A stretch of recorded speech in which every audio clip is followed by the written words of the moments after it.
వెయ్యకూడదు. ఈరోజు దేవుడు రాజు గుర్రంతో మనల్ని ఎందుకు పోల్స్తున్నాడు తెలుసా?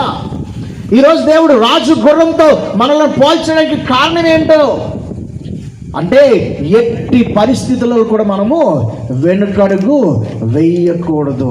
నీ జీవిత యాత్రలో పరిస్థితులు తారుమారవచ్చు, జీవిత యాత్రలో శ్రమలు రావచ్చు, ఉపద్రవాలు రావచ్చు, కష్టాలు రావచ్చు, ఇబ్బందులు రావచ్చు. ఏ పరిస్థితుల గుండా నువ్వు వెళ్ళవలసిన పరిస్థితి వచ్చినప్పటికీ కూడా ఒక మాట గుర్తుంచుకో, నేను ఏ గుర్రాన్ని? రాజు గుర్రాన్ని.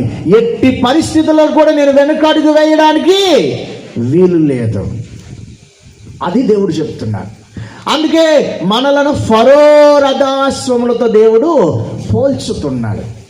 ఈరోజు దేవుడు ఆశపడుతున్నాడు, నిన్ను ఫరో రథాశ్వముగా మార్చాలని ఆశపడుతున్నాడు. ఈరోజు